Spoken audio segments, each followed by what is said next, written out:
Evening ന്യൂസിലേക്ക് സ്വാഗതം. പ്രധാന വാർത്തകൾ. ഹേമ കമ്മിറ്റി റിപ്പോർട്ട് അന്വേഷണം CBIക്ക് കൈമാറണമെന്ന ഹർജി. മണിപ്പൂരിൽ സംഘർഷം രൂക്ഷമാകുന്നു. ഡ്രോണിലൂടെയുള്ള ബോംബേറിൽ 2 പേർ കൊല്ലപ്പെടുകയും 9 പേർക്ക് പരിക്കേൽക്കുകയും ചെയ്തു. കുറ്റവാളികൾ വിഹരിക്കുന്നു. ഇരകൾ ഭയന്ന് ജീവിക്കുന്നു. സ്ത്രീ സുരക്ഷയെപ്പറ്റി പ്രതികരിച്ച രാഷ്ട്രപതി ദ്രൗപദി മുർമു. PV അൻവറിന്റെ ആരോപണത്തിൽ ADGP MR അജിത് കുമാറിനെതിരെ അന്വേഷണം പ്രഖ്യാപിച്ച മുഖ്യമന്ത്രി. ഇസ്രായേലിൽ നിന്നും ഗാസയിലേക്ക് തട്ടിക്കൊണ്ടുപോയ 6 ബന്ദികളെ കൊല്ലപ്പെട്ട നിലയിൽ കണ്ടെത്തി. വാർത്തകൾ വിശദമായി. ഹേമ കമ്മിറ്റി റിപ്പോർട്ടിലെ അന്വേഷണം CBIക്ക് വിടണമെന്ന് ആവശ്യപ്പെട്ട് ഹൈക്കോടതിയിൽ ഹർജി. നിലവിൽ നടക്കുന്ന അന്വേഷണവും CBIക്ക് കൈമാറണമെന്നാണ് ഹർജിയിലെ ആവശ്യം. ഹേമ കമ്മിറ്റി മുൻപാകെ മൊഴി നൽകിയവർക്ക് സുരക്ഷ ഉറപ്പാക്കണം. സിനിമയിലെ സ്ത്രീകളുടെ സുരക്ഷയ്ക്കായി നിയമനിർമ്മാണം വേണം. കേസുകൾ കൈകാര്യം ചെയ്യുവാൻ പ്രത്യേക കോടതി വേണം തുടങ്ങിയ ആവശ്യങ്ങളാണ് ഹർജിയിലുള്ളത്. അഭിഭാഷകരായ A. ജന്നത്ത്, അമൃത പ്രേംജിത്ത് എന്നിവരാണ് കോടതിയെ സമീപിച്ചത്. നടി ആക്രമിക്കപ്പെട്ട സംഭവത്തെ തുടർന്ന് മലയാള സിനിമയിലെ സ്ത്രീകളുടെ സംഘടനയായ വിമൻ ഇൻ സിനിമ കളക്ടീവിന്റെ ആവശ്യം പരിഗണിച്ചാണ് 2017 നവംബർ 16 സർക്കാർ ജസ്റ്റിസ് ഹേമയെ അധ്യക്ഷയാക്കി കമ്മിറ്റി രൂപീകരിച്ചത്. ആകെ 233 പേജുകളുള്ള റിപ്പോർട്ടാണ് ഓഗസ്റ്റ് 19 പുറത്തുവന്നത്. സ്വകാര്യതയെ ലംഘിക്കുന്ന വിവരങ്ങൾ കൈമാറിയിട്ടില്ലെന്ന് നേരത്തെ വ്യക്തമാക്കിയതിനാൽ ആളുകളെ തിരിച്ചറിയുന്ന വിവരങ്ങൾ ഒഴിവാക്കി. 49 പേജിലെ 96 പാരാഗ്രാഫ് പ്രസിദ്ധീകരിച്ചില്ല. 81 മുതൽ 100 വരെയുള്ള പേജുകളിലെ ചില ഭാഗങ്ങൾ ഒഴിവാക്കി. 165 മുതൽ 196 വരെയുള്ള പാരാഗ്രാഫുകളും അനുബന്ധവും ഒഴിവാക്കിയിട്ടുണ്ട്. ഹേമ കമ്മിറ്റി റിപ്പോർട്ടിനെ തുടർന്ന് സംവിധായകൻ രഞ്ജിത്ത്, നടന്മാരായ മുകേഷ്, ജയസൂര്യ, ഇടവേള ബാബു, സിദ്ദിഖ്, ബാബുരാജ് എന്നിവർക്കെതിരെ കേസെടുത്തിട്ടുണ്ട്. മണിപ്പൂരിൽ വീണ്ടും സംഘർഷം രൂക്ഷമായി. ഡ്രോണുകൾ ഉപയോഗിച്ചുള്ള ബോംബേറിൽ 2 പേർ കൊല്ലപ്പെട്ടു. 9 പേർക്ക് പരിക്കേറ്റു. കുക്കി വിമതരെന്ന് സംശയിക്കുന്ന ആളുകളാണ് ആക്രമണം നടത്തിയതെന്ന് പോലീസ് പറഞ്ഞു. സ്നൈപ്പർമാരെയും ഡ്രോൺ ബോംബുകളും ഉപയോഗിച്ചായിരുന്നു ആക്രമണമെന്ന് ഇന്റലിജൻസ് വൃത്തങ്ങളെ ഉദ്ധരിച്ച് ദേശീയ മാധ്യമം റിപ്പോർട്ട് ചെയ്തു. മണിപ്പൂരിലുണ്ടായ സംഘർഷത്തിൽ ഒരു സ്ത്രീ കൊല്ലപ്പെടുകയും ഇവരുടെ 12 വയസ്സുള്ള മകൾക്ക് പരിക്കേൽക്കുകയും ചെയ്തു. മറ്റൊരാൾ കൂടി കൊല്ലപ്പെട്ടതായും മരണസംഖ്യ 2 സംസ്ഥാന പോലീസും ആഭ്യന്തര വകുപ്പും പ്രസ്താവനകളിൽ അറിയിച്ചു. പോലീസ് കമാൻഡോയാണ് മരിച്ചതെന്നാണ് സൂചന. 2 പോലീസുകാർ ഉൾപ്പെടെ മറ്റ് 8 പേർക്ക് പരിക്കേറ്റു. ജനവാസ മേഖലയിൽ ഡ്രോണുകൾ ഉപയോഗിച്ച് ബോംബെറിഞ്ഞത് സ്ഥിതി ഗുരുതരമാക്കുമെന്ന ആശങ്കയുണ്ടെന്ന് ദൃക്സാക്ഷികൾ പറഞ്ഞു. നേരത്തെ നിരീക്ഷണത്തിനായി ഡ്രോണുകൾ ഉപയോഗിച്ചതായും സംശയമുണ്ട്. മണിപ്പൂർ കലാപത്തിൽ ഡ്രോൺ ഉപയോഗിച്ചുള്ള ബോംബേറ് സുരക്ഷാ സേനയ്ക്കും സാധാരണക്കാർക്കും വലിയ ഭീഷണിയാകുമെന്നാണ് വിലയിരുത്തൽ. ഡ്രോൺ ബോംബിൽ നിന്നുള്ള ചീളുകൾ ഒരു പോലീസുകാരന്റെ കാലിൽ തട്ടിയെന്നും സായുധ ഡ്രോണുകളെ കണ്ടതായും പോലീസ് വൃത്തങ്ങൾ അറിയിച്ചു. ഇന്നലെ ഉച്ചയ്ക്ക് 2:35 കാങ്പോക്പിയിലെ നാക്കുചാങ് ഗ്രാമത്തിൽ നിന്ന് ഇംഫാൽ വെസ്റ്റിലെ കഡാങ് ബാൻഡിലേക്കാണ് ആക്രമണം തുടങ്ങിയത്. പ്രദേശത്തെ ഓരോ വീടിനുമേലും ഒരു ഡ്രോൺ വീതം ബോംബ് വർഷിച്ചെന്ന് കഡാങ് ബാൻഡിലെ താമസക്കാർ പറഞ്ഞു. ആക്രമണത്തിന്റെയും ആളുകൾ ഭയന്നോടുന്നതിന്റെയും ദൃശ്യങ്ങൾ പ്രചരിക്കുന്നുണ്ട്. യുദ്ധങ്ങളിൽ ഡ്രോൺ ബോംബുകൾ ഉപയോഗിക്കാറുണ്ടെങ്കിലും സുരക്ഷാ സേനയ്ക്കും സാധാരണക്കാർക്കും നേരെ ഉപയോഗിക്കുന്നത് പതിവില്ലാത്തതാണെന്നും മണിപ്പൂർ പോലീസ് എക്സിൽ അഭിപ്രായപ്പെട്ടു. 2023 മെയ് 3 മെയ്തേയ് കുക്കി വിഭാഗങ്ങൾ തമ്മിലുള്ള വംശീയ സംഘർഷം തുടങ്ങിയത്.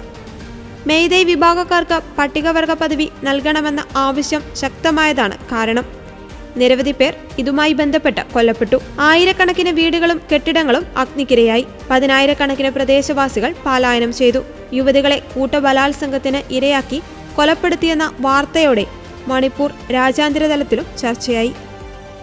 PV അൻവർ ഉയർത്തിയ ആരോപണങ്ങളിൽ പൊതുവേദിയിൽ അന്വേഷണം പ്രഖ്യാപിച്ച മുഖ്യമന്ത്രി പിണറായി വിജയൻ. എല്ലാ കാര്യവും ശരിയായ നിലയിൽ സർക്കാർ പരിശോധിക്കുമെന്നും ഒരു മുൻവിധിയും ഉണ്ടാവില്ലെന്നും പിണറായി പറഞ്ഞു. ചില പ്രശ്നങ്ങൾ ഉയർന്നു വന്നിട്ടുണ്ട്. പ്രശ്നങ്ങളിലെ ഗൗരവമെല്ലാം നിലനിർത്തി തന്നെ ഉന്നത പോലീസ് ഉദ്യോഗസ്ഥൻ കേസ് അന്വേഷിക്കുമെന്നും മുഖ്യമന്ത്രി വ്യക്തമാക്കി. അച്ചടക്കമാണ് പ്രധാനം. അച്ചടക്കം തടസ്സപ്പെടുത്തുന്ന നടപടികൾ വച്ചുപൊറുപ്പിക്കില്ല എന്നും ലംഘിച്ചാൽ നടപടി ഉണ്ടാകുമെന്നും മുഖ്യമന്ത്രി പറഞ്ഞു. കോട്ടയത്ത് നടക്കുന്ന പോലീസ് അസോസിയേഷന്റെ സംസ്ഥാന സമ്മേളന സമാപന വേദിയിലാണ് മുഖ്യമന്ത്രിയുടെ പരാമർശങ്ങൾ. വേദിയിൽ ADGPയും എത്തിയിരുന്നു. അതേസമയം നടപടിയും അന്വേഷണവും നടത്താമെന്ന് പറയുമ്പോഴും അൻവറിനെ കുറ്റപ്പെടുത്താത്ത നിലപാടാണ് മുഖ്യമന്ത്രി സ്വീകരിച്ചത്. അച്ചടക്കത്തിന് ചട്ടക്കൂടിൽ നിന്ന് വ്യതിചലിക്കാതെ പ്രവർത്തിക്കാൻ ബാധ്യതപ്പെട്ടവരാണ് പോലീസ് സേനയിലുള്ളവർ. മുൻകാലത്ത് മർദ്ദന ഉപകരണങ്ങളായിരുന്നു പോലീസ്. അതിൽ നിന്നും മാറ്റി ജനസേവകരായി പോലീസായി മാറി. പുരോഗമന സർക്കാരുകൾ അതിന് വഴിയൊരുക്കുകയാണെന്നും മുഖ്യമന്ത്രി പറഞ്ഞു. നമ്മുടെ രാജ്യത്തെ ഏറ്റവും മികച്ച സേന കേരളത്തിലെ പോലീസാണ്. നമ്മുടെ സംസ്ഥാനത്ത് ഇപ്പോൾ എവിടെയും ക്രമസമാധാന പ്രശ്നങ്ങളില്ല. സമാധാന അന്തരീക്ഷം നിലനിർത്താൻ പോലീസ് സേന മുഖ്യ പങ്ക് വഹിക്കുന്നു. കുറ്റകൃത്യങ്ങൾ വേഗത്തിൽ തെളിയിക്കാൻ പോലീസിന് കഴിയുന്നു. സാമ്പത്തിക കുറ്റകൃത്യങ്ങൾ വേഗം തെളിയിക്കുന്നു. എത്ര ഉന്നതരായാലും മുഖം നോക്കാതെ പോലീസ് നടപടിയെടുക്കുന്നു. ആർക്കെതിരെയും മുഖം നോക്കാതെ നടപടിയെടുക്കാൻ പോലീസിന് ആരെയും ഭയപ്പെടേണ്ടതില്ല. ഒരു തരത്തിലുള്ള ബാഹ്യ ഇടപെടലും പോലീസിന് വിലങ്ങുതടിയാകുന്നില്ല. ഇത്തരം മാറ്റങ്ങൾക്കെതിരെ മുഖം തിരിഞ്ഞു നിൽക്കുന്ന ചെറിയ വിഭാഗം ഇപ്പോഴുമുണ്ട്. ഇവരാണ് സേനയ്ക്ക് നാണക്കേടുണ്ടാക്കുന്നത്. ഇവരെക്കുറിച്ച് സർക്കാരിന് വിവരമുണ്ട്. ഇത്തരക്കാരെ സർവീസിൽ വേണ്ട എന്ന നിലപാടാണ് സർക്കാരിനുള്ളത്. ഉയർന്ന വിദ്യാഭ്യാസമുള്ളവർ കൂടുതലായി പോലീസ് സേനയിലേക്ക് കടന്നു വരുന്നുണ്ട്. വിദ്യാഭ്യാസ യോഗ്യത അനുസരിച്ചുള്ള പ്രവർത്തനം അവരിൽ നിന്ന് സർക്കാർ പ്രതീക്ഷിക്കുന്നുവെന്നും മുഖ്യമന്ത്രി പറഞ്ഞു. ഈ കഴിഞ്ഞ കാലം പരിശോധിച്ചാൽ കേരള പോലീസിൽ വലിയ മാറ്റങ്ങൾ വരുത്താനായി എന്ന് കാണാൻ നമുക്ക് കഴിയും. നല്ല രീതിയിലുള്ള ജനകീയ സേന അത് അന്വർത്ഥമാക്കും വിധമുള്ള വിവിധ ഇടപെടലുകൾ എല്ലാം നാടിൽ അനുഭവിക്കാൻ കഴിയും. ഏറ്റവും വലിയ പ്രത്യേകത നമ്മുടെ രാജ്യത്തെ ഏറ്റവും മികച്ച സേന ആ നിലയിലേക്ക് കേരളത്തിലെ പോലീസ് സേന എത്തിയിരിക്കുന്നു എന്നതാണ്. മുൻപൊക്കെ കേരളത്തിലെ ഇടയ്ക്കിടെ ക്രമസമാധാന നിലവിളികൾ ഉയരുമായിരുന്നു. എന്നാൽ ഇപ്പോ എവിടെയും അതുണ്ടായിട്ടില്ല. ക്രമസമാധാനം എന്ന വിഷയം ഒരാൾക്കും ഉന്നയിക്കാനാവാത്ത വിധം ഭദ്രമായ സാമൂഹ്യ ജീവിതം നിലനിർത്താൻ നമുക്ക് കഴിയുന്നു. അതിൽ സുപ്രധാനമായ പങ്കാണ് പോലീസ് സേനയിലെ ഓരോ അംഗവും വഹിക്കുന്നത്. ക്രമസമാധാന പാലനത്തിൽ എന്ന പോലെ ശാസ്ത്രീയമായ കുറ്റാന്വേഷണത്തിലും മികവ് പുലർത്താൻ കേരള പോലീസിന് സാധിക്കുന്നു. പല നാളുകളായി തെളിയിക്കപ്പെടാതിരുന്ന എത്രയോ കുറ്റകൃത്യങ്ങൾ തെളിയിക്കാനായി. ലഹരി, മയക്കുമരുന്ന് റാക്കറ്റുകളെ ഇല്ലായ്മ ചെയ്യാൻ മാതൃകാപരമായ ഇടപെടലുകൾ നടത്തുന്നു.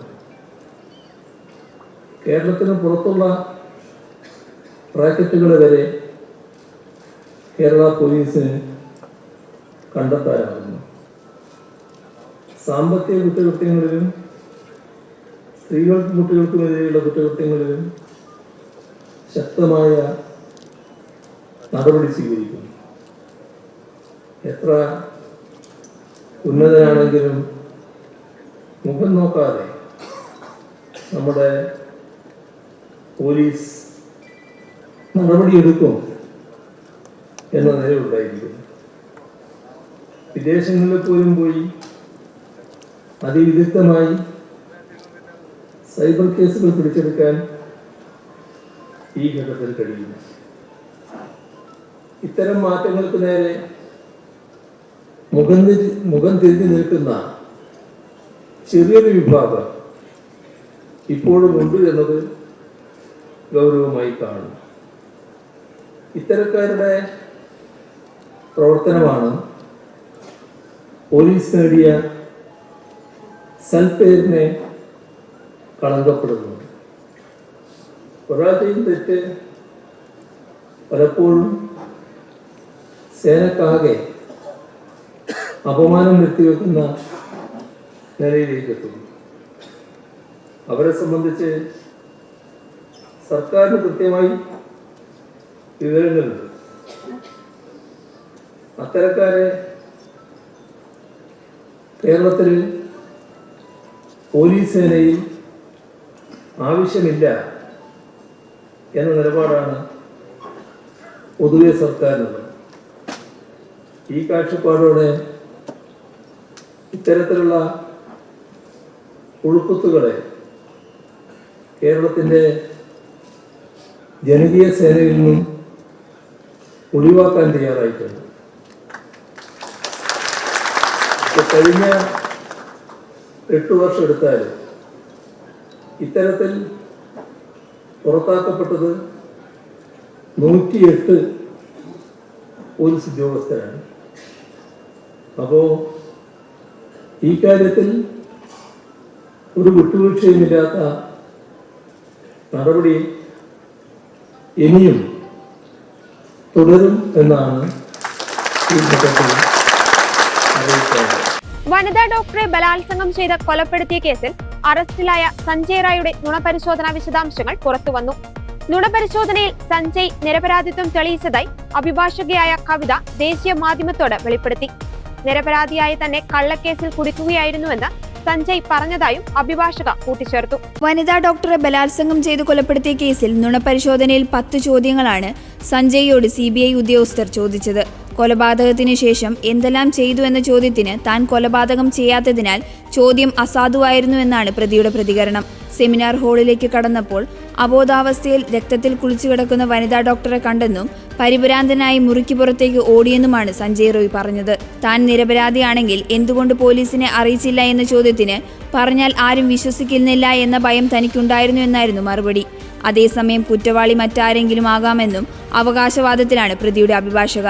സെമിനാർ ഹാളിലേക്ക് സഞ്ജയ്ക്ക് വളരെ എളുപ്പത്തിൽ പ്രവേശിക്കാൻ കഴിഞ്ഞെങ്കിൽ അത് തെളിയിക്കുന്നത് സുരക്ഷാ വീഴ്ചയാണെന്നും ഈ വീഴ്ച മറ്റാരെങ്കിലും ഉപയോഗപ്പെടുത്താമായിരിക്കുമെന്നും അവർ പറഞ്ഞു. ഓഗസ്റ്റ് 9-നായിരുന്നു വനിതാ PG ഡോക്ടർ ട്രെയിനി ആർജിക്കർ ആശുപത്രിയിൽ ബലാത്സംഗത്തിനിരയായി കൊല്ലപ്പെട്ടത്. ആഗസ്റ്റ് 10-ന് സിവിക് വോളണ്ടിയർ സഞ്ജയ് റോയിയെ പോലീസ് അറസ്റ്റ് ചെയ്തു. CCTV ദൃശ്യങ്ങൾ കേന്ദ്രീകരിച്ച് നടത്തിയ അന്വേഷണമാണ് ഇയാളിലേക്ക് എത്തിയത്. പ്രതിയുടെ ബ്ലൂടൂത്ത് ഹെഡ്സെറ്റും കൊലപാതകം നടന്ന സെമിനാർ ഹാളിൽ നിന്ന് ലഭിച്ചിരുന്നു. ഡോക്ടറുടെ മരണത്തിന് പിന്നാലെ സംസ്ഥാനത്തും രാജ്യമൊട്ടാകെയും പ്രതിഷേധമിരമ്പി. ജുഡീഷ്യൽ അന്വേഷണം നടത്തണമെന്നും ഡോക്ടർമാർക്ക് സുരക്ഷിതത്വം ഏർപ്പെടുത്തണമെന്നും ആവശ്യപ്പെട്ട് ആർജിക്കറിലെയും മറ്റു മെഡിക്കൽ കോളേജിലെയും ഡോക്ടർമാർ പണിമുടക്കുകയും ചെയ്തിരുന്നു. ഹമാസ് തീവ്രവാദികളുടെ കസ്റ്റഡിയിലായിരുന്ന 6 ബന്ദികളുടെ മൃതദേഹങ്ങൾ ഇസ്രായേൽ സേന ഗാസയിൽ നിന്ന് വീണ്ടെടുത്തു. തെക്കൻ ഗാസയിലെ റാഫായിൽ തുരങ്കത്തിലാണ് മൃതദേഹങ്ങൾ കണ്ടെത്തിയത്. ഇസ്രായേൽ സേന എത്തുന്നതിന് തൊട്ടുമുമ്പ് ഭീകരർ ഇവരെ മൃഗീയമായി കൊലപ്പെടുത്തുകയായിരുന്നുവെന്ന് സൈനിക വക്താവ് ഡാനിയൽ ഹഗാരി അറിയിച്ചു. വെടിനിർത്തലിന് താൽപര്യമില്ലാത്ത ഇസ്രായേലാണ് ബന്ദികളുടെ മരണത്തിന് ഉത്തരവാദിയെന്ന് ഹമാസ് നേതാവ് ഇസദ് അൽ റിഷ്ക് പ്രതികരിച്ചു. ഒക്ടോബർ 7-ലെ ഭീകരാക്രമണത്തിനിടെ തെക്കൻ ഇസ്രായേലിൽ നിന്ന് ഗാസയിലേക്ക് തട്ടിക്കൊണ്ടുപോയ കാർമൽ ഗത്ത്, ഈഡൻ യെരുശാൽമി, ഹെർഷ് ഗോൾഡ്ബെർഗ്, അലക്സാണ്ടർ ലുബാനോവ്, അൽമോഗ് സരുസി, ഒരി ഡാനിയോ എന്നിവരുടെ മൃതദേഹങ്ങളാണ് ശനിയാഴ്ച കണ്ടെത്തിയത്. ഇതിൽ ഹെർഷ് ഗോൾഡ്ബെർഗിന് അമേരിക്കൻ പൗരത്വവുമുണ്ട്. കൊലപാതകികൾക്ക് ശിക്ഷ നൽകുന്നതുവരെ ഇസ്രായേൽ വിശ്രമിക്കില്ലെന്ന് പ്രധാനമന്ത്രി നെതന്യാഹു പറഞ്ഞു. ബന്ദികളെ കൊന്നവർക്ക് വെടിനിർത്തൽ താൽപര്യമില്ലെന്നും അവശേഷിക്കുന്ന ബന്ദികളുടെ മോചനത്തിൽ ഇസ്രായേലി സർക്കാർ പ്രതിജ്ഞാബദ്ധരാണെന്നും അദ്ദേഹം കൂട്ടിച്ചേർത്തു. അതേസമയം നെതന്യാഹുവിനെ കുറ്റപ്പെടുത്തി ബന്ദികളുടെ കുടുംബാംഗങ്ങൾ രംഗത്തു വന്നു. 11 മാസം ഭീകരരുടെ പീഡനങ്ങൾ അതിജീവിച്ചവരാണ് കൊല്ലപ്പെട്ടതെന്നും വെടിനിർത്തൽ വൈകുന്നതാണ് ഇവരുടെ മരണത്തിന് കാരണമായതെന്നും നെതന്യാഹുവിനാണ് ഇതിന്റെ ഉത്തരവാദിത്വമെന്നും ഇവർ പറഞ്ഞു. അമേരിക്കൻ പൗരന്റെ മരണത്തിൽ പ്രസിഡന്റ് ജോ ബൈഡൻ ദുഃഖം രേഖപ്പെടുത്തി. ബന്ദികളുടെ മരണത്തിന് ഹമാസ് വില നൽകേണ്ടി വരുമെന്നും യുദ്ധം അവസാനിപ്പിക്കുവാൻ സമയമായെന്നും അദ്ദേഹം കൂട്ടിച്ചേർത്തു.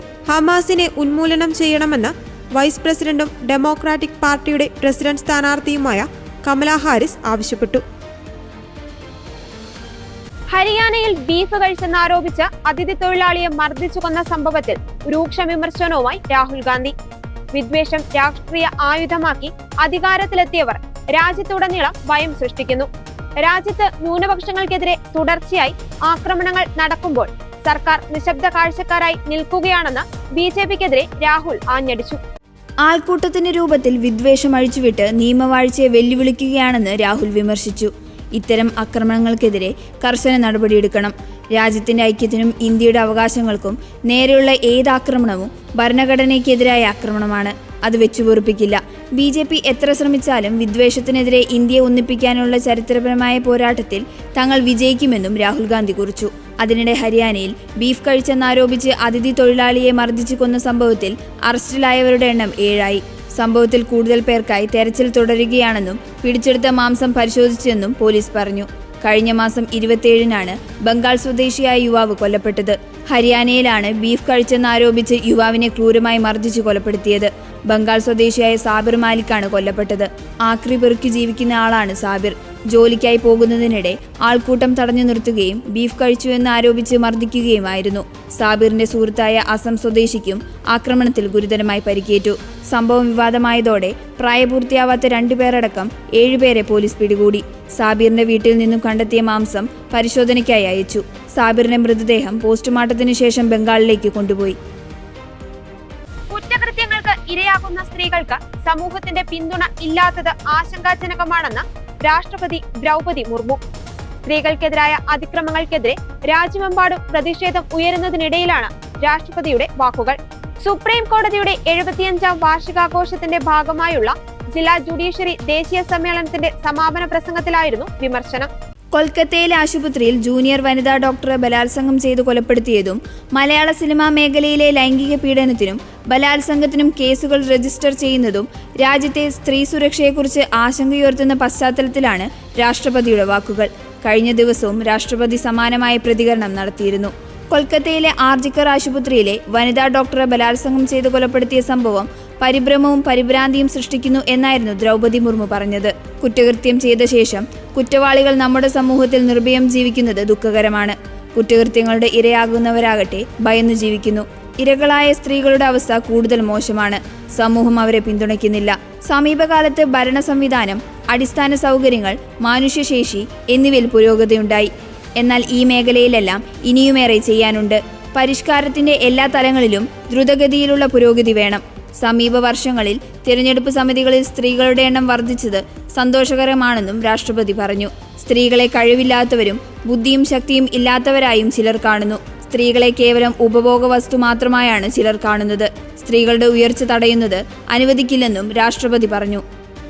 ഇടതുമുന്നണി കൺവീനർ സ്ഥാനത്ത് നിന്ന് മാറ്റിയിട്ടും EP ജയരാജനെ വിടാതെ P ജയരാജൻ.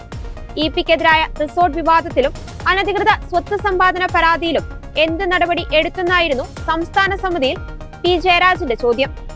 നിലവിൽ പരിഗണിച്ചിട്ടില്ലെന്നായിരുന്നു യോഗത്തിൽ CPM സംസ്ഥാന സെക്രട്ടറിയുടെ മറുപടി. പരാതി ഇപ്പോൾ പരിഗണിച്ചിട്ടില്ലെന്നാണ് MV ഗോവിന്ദൻ മറുപടി നൽകിയത്. കണ്ണൂർ രാഷ്ട്രീയത്തിന്റെ കലങ്ങി മറിച്ചിലുകൾക്കിടയ്ക്ക് EP ജയരാജനെതിരെ റിസോർട്ട് വിവാദം ആളിക്കത്തിച്ചത് P ജയരാജനായിരുന്നു. 2022-ലായിരുന്നു വൈദേകം ആയുർവേദ റിസോർട്ടിന്റെ മറവിൽ EPക്ക് വഴിവിട്ട ഇടപാടുകളുണ്ടെന്നും അനധികൃത സ്വത്ത് സമ്പാദനവും അടക്കം ഗുരുതര ആക്ഷേപങ്ങൾ പാർട്ടിക്ക് മുന്നിലെത്തിയത്. സംസ്ഥാന സമിതിയിൽ ഉന്നയിച്ച ആക്ഷേപം എഴുതി നൽകാനായിരുന്നു നേതൃത്വത്തിന്റെ നിർദ്ദേശം. ഇടതുമുന്നണി കൺവീനർ സ്ഥാനത്ത് നിന്ന് EPയെ നീക്കിയ കാര്യം സംസ്ഥാന സമിതിയിൽ MV ഗോവിന്ദൻ അറിയിച്ചതിന് പിന്നാലെയാണ് പരാതിയിൽ എന്ത് നടപടി എടുത്തെന്ന P രാജന്റെ ചോദ്യം ഉയർന്നത്. അതിപ്പോൾ പരിഗണിച്ചിട്ടില്ലെന്നായിരുന്നു MV ഗോവിന്ദൻ നൽകിയ മറുപടി. മാത്രമല്ല EPയെ പുറത്താക്കിയതിന് കാരണം ചോദിച്ച സംസ്ഥാന സമിതി അംഗങ്ങൾക്കും കൃത്യമായ ഉത്തരം കിട്ടിയിട്ടില്ല എന്നാണ് വിവരം. ജാവ്ദേക്കർ കൂടിക്കാഴ്ച അടക്കം പരിഗണിച്ചെന്ന ഒഴുക്കൻ മട്ടിൽ പറഞ്ഞൊഴിയുകയായിരുന്നു MV ഗോവിന്ദൻ. PB തീരുമാനം എന്ന നിലയിൽ MV ഗോവിന്ദൻ പറയും വരെ പാർട്ടി നടപടി വരുന്ന കാര്യം EPയും അറിഞ്ഞിരുന്നില്ല. കാര്യങ്ങളെല്ലാം മുൻപ് വിശദീകരിച്ച് കഴിഞ്ഞതാണല്ലോ എന്ന് ക്ഷോഭിച്ച EPയെ അനുനയിപ്പിക്കുവാൻ പോലും ആരും ശ്രമിച്ചതുമില്ല. അതുവരെ മൗനം പാലിച്ച മുഖ്യമന്ത്രി യോഗത്തിൽ നിന്ന് ഇറങ്ങിയ EPയോട് കാണാം, സംസാരിക്കാം എന്ന് മാത്രമാണ് പറഞ്ഞത്. കേന്ദ്ര കമ്മിറ്റി അംഗമായിരുന്നിട്ടും നടപടിക്കാര്യം അറിയിക്കാത്തതിൽ നേതൃത്വമാന്യത കാട്ടിയില്ലെന്ന പരാതി EPക്കുണ്ട്. നടപടിക്ക് പഴുത് ഇനിയും ബാക്കിയുണ്ടെന്ന് പറയാതെ പറയുന്ന നേതൃത്വം ഇനി കാക്കുന്നത് EPയുടെ തുടർ നടപടിക്കും പ്രതികരണങ്ങൾക്കുമാണ്. പാർട്ടി നീക്കങ്ങൾ കാക്കുകയാണ് EPയും. വിഴിഞ്ഞം അന്താരാഷ്ട്ര തുറമുഖത്ത് നങ്കൂരമിട്ട മദർഷിപ്പ് ഡെയ്ല തുറമുഖം വിട്ടു. മെഡിറ്ററേനിയൻ കമ്പനിയായ MSCയുടെ കപ്പലായ ഡെയ്ല ഞായറാഴ്ച വൈകിട്ട് 6:40 തുറമുഖം വിട്ടത്. വിഴിഞ്ഞത്ത് കണ്ടെയ്നറുകൾ ഇറക്കിയ ശേഷം കൊളംബോയിലേക്കാണ് ഡെയ്ല യാത്ര തിരിച്ചത്. MSCയുടെ തന്നെ ഫീഡർ കപ്പലായ അഡു 5 ഞായറാഴ്ച സന്ധ്യയോടെ വിഴിഞ്ഞം തുറമുഖത്തെ ബെർത്തിലടുപ്പിച്ചു. ഡെയ്ല തുറമുഖം വിടുന്നതുവരെ പുറംകടലിൽ നങ്കൂരമിടുകയായിരുന്നു അഡു 5. ബ്രസീലിൽ നിന്ന് വരുന്ന MSCയുടെ അടുത്ത കപ്പലായ ഓറിയോൺ ചൊവ്വാഴ്ച എത്തിച്ചേരുമെന്ന് തുറമുഖ അധികൃതർ അറിയിച്ചു. മൗറീഷ്യസിൽ നിന്ന് 14,000 കണ്ടെയ്നറുകളുമായി മുംബൈ തുറമുഖത്ത് എത്തിയ MSC ഡെയ്ല വെള്ളിയാഴ്ച വൈകിട്ടോടെയാണ് വിഴിഞ്ഞം തുറമുഖത്ത് അടുത്തത്. തുടർന്ന് 1550 കണ്ടെയ്നറുകൾ തുറമുഖത്ത് ഇറക്കി. മൊണ്ടേനിഗ്രിൽ സ്വദേശി നിക്കോളയാണ് ഡെയ്ലയുടെ ക്യാപ്റ്റൻ. ഇദ്ദേഹത്തിന്റെ സ്വദേശക്കാരനായ 6 പേരും 3 ഫിലിപ്പൈൻസുകാരും 9 ഇന്തോനേഷ്യക്കാരും 2 ക്രൊയേഷ്യക്കാരും ഉൾപ്പെടെ 21 പേരാണ് കപ്പലിലുള്ളത്. ഡെയ്ലയിൽ നിന്ന് വിഴിഞ്ഞത്തിറക്കിയ 1550 കണ്ടെയ്നറുകൾ ഫീഡർ വെസലായ അടുവിലേക്ക് കയറ്റും. തുടർന്ന് ഇവ മറ്റ് 2 ചെറു തുറമുഖങ്ങളിലേക്ക് ഇറക്കുന്നതിനായി അടു ചൊവ്വാഴ്ച ഇവിടെ നിന്ന് പുറപ്പെടും. കപ്പലുകളിൽ എത്തിക്കുന്ന കണ്ടെയ്നറുകളെ തുറമുഖത്ത് സ്ഥാപിക്കുന്ന കണ്ടെയ്നറുകൾ ഉപയോഗിച്ച് ബെർത്തിലേക്കും തിരികെ കപ്പലിലേക്കും കയറ്റുന്ന ട്രയൽ റണ്ണാണ് ഇപ്പോൾ വിഴിഞ്ഞത്ത് നടക്കുന്നത്. സെമി ഓട്ടോമാറ്റിക് സംവിധാനത്തിലൂടെ പ്രവർത്തിക്കുന്ന ക്രെയിനുകളുടെ സാങ്കേതിക മികവ് പരിശോധിക്കുന്നതിനൊപ്പം കുറവുകളുണ്ടെങ്കിൽ അവ പരിശോധിച്ച് പരിഹരിക്കുന്ന പ്രവർത്തനങ്ങൾ പുരോഗമിക്കുകയാണ്. ജൂലൈ 11 ആയിരുന്നു വിഴിഞ്ഞത്ത് ആദ്യ മദർഷിപ്പ് എത്തിയത്. ആന്ധ്രാപ്രദേശ്, തെലങ്കാന സംസ്ഥാനങ്ങളിൽ മഴക്കെടുതിയിൽ 27 മരണം. തെലങ്കാനയിൽ 15 പേർ മരിച്ചതായി റവന്യൂ മന്ത്രി പൊങ്കുലെട്ടി ശ്രീനിവാസ് റെഡ്ഡി പറഞ്ഞു. ആന്ധ്രാപ്രദേശിൽ ശനിയാഴ്ച മുതൽ തുടരുന്ന മഴക്കെടുതിയിൽ 12 പേർ മരിച്ചു. കനത്ത മഴയിൽ വിവിധ പ്രദേശങ്ങൾ വെള്ളത്തിനടിയിലായി. ദേശീയ സംസ്ഥാന ദുരന്ത നിവാരണ സേനകൾ ആയിരക്കണക്കിന് ആളുകളെ വെള്ളപ്പൊക്ക പ്രദേശങ്ങളിൽ നിന്ന് ദുരിതാശ്വാസ ക്യാമ്പുകളിലേക്ക് മാറ്റിപ്പാർപ്പിച്ചു. റെയിൽ, റോഡ് ഗതാഗതം താറുമാറായി. ഇതുവരെ 100-ലധികം ട്രെയിനുകൾ റദ്ദാക്കി. ഇന്ന് പുറപ്പെടുന്ന കൊച്ചുവേളി കോർബ എക്സ്പ്രസ്, ബിലാസ്പൂർ എറണാകുളം എക്സ്പ്രസ്, ബുധനാഴ്ച പുറപ്പെടേണ്ട എറണാകുളം ബിലാസ്പൂർ എക്സ്പ്രസ് എന്നിവയും റദ്ദാക്കിയവയിൽ ഉൾപ്പെടുന്നു. ആന്ധ്രാപ്രദേശ്, തെലങ്കാന എന്നിവിടങ്ങളിൽ കൂടി കടന്നുപോകുന്ന ദക്ഷിണ സെൻട്രൽ റെയിൽവേയുടെ നിരവധി ട്രെയിനുകൾ വഴിതിരിച്ചുവിട്ടു. തെലങ്കാനയിലെ അദിലാബാദ്, നിസാമാബാദ്, രാജന്ന, സിർസില്ല, യാദാദ്രി ഭുവൻഗിരി, വികാരാബാദ്, സംഗറെഡ്ഡി, കാമറെഡ്ഡി, മഹബൂബ് ജില്ലകളിൽ തിങ്കളാഴ്ച അതിശക്തമായ മഴയ്ക്ക് സാധ്യതയുള്ളതിനാൽ കേന്ദ്ര കാലാവസ്ഥാ വകുപ്പ് റെഡ് അലർട്ട് പ്രഖ്യാപിച്ചു. മുഖ്യമന്ത്രി രേവന്ത് റെഡ്ഡിയുടെ അധ്യക്ഷതയിൽ അടിയന്തര അവലോകന യോഗം ചേർന്നു. ഉദ്യോഗസ്ഥരോട് ജാഗ്രത പാലിക്കുവാനും പ്രളയബാധിത പ്രദേശങ്ങളിൽ അടിയന്തര സഹായത്തിന് നടപടി സ്വീകരിക്കുവാനും നിർദ്ദേശം നൽകി. അടിയന്തര ആവശ്യങ്ങൾക്ക് മാത്രമേ വീടുകളിൽ നിന്ന് പുറത്തിറങ്ങാവൂ എന്നും മുഖ്യമന്ത്രി ജനങ്ങളോട് അഭ്യർത്ഥിച്ചു. ആന്ധ്രാപ്രദേശിൽ ഏറ്റവും കൂടുതൽ നാശം വിതച്ച വിജയവാഡ ജില്ലയിൽ ബുഡമേരു നദി ഞായറാഴ്ച കരകവിഞ്ഞൊഴുകിയതോടെ പല നഗരപ്രദേശങ്ങളും വെള്ളത്തിനടിയിലായി. ഇതോടെ ഗുഡ്നസ് ഈവനിംഗ് ന്യൂസ് ഇവിടെ പൂർണ്ണമാകുന്നു. കൂടുതൽ വാർത്താ അപ്ഡേറ്റുകൾക്കായി ഗുഡ്നസ് ന്യൂസ് ചാനൽ സന്ദർശിക്കുക. നന്ദി.